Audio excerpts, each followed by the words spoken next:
છે તો લસણ હવે આપણે ખાંડી લેવાનું છે, બરાબર। તો આપણા રીંગણા તૈયાર થઈ ગયા છે, તમે જોઈ શકો છો। આવી રીતે આમાં મસાલો ભરવાનો છે, ખાડા કરી નાખ્યા છે અને આ કાના માટે બટેકું નાખ્યું છે, રીંગણા ન ખાય એટલે।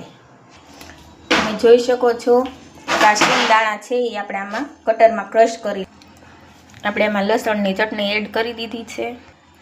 પછી આપણે શિંગદાણા નાખ્યા, પછી 1 ચમચી આપણે ચણાનો લોટ નાખશું, બેસન। આપણા બધા મસાલા એડ હવે કરી દેવાના છે। પછી આમાં આપણે 2-3 પાવડા તેલ એડ કરી દીધું છે।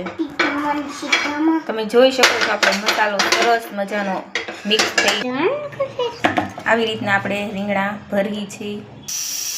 આપણે કુકર ચડાવી દીધું છે ગેસ ઉપર, તમે જોઈ શકો છો।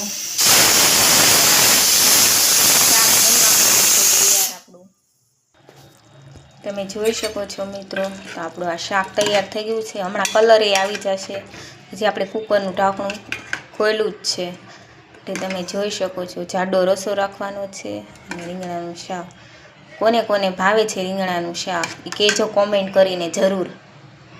જય માતાજી, જય મોગલમાં।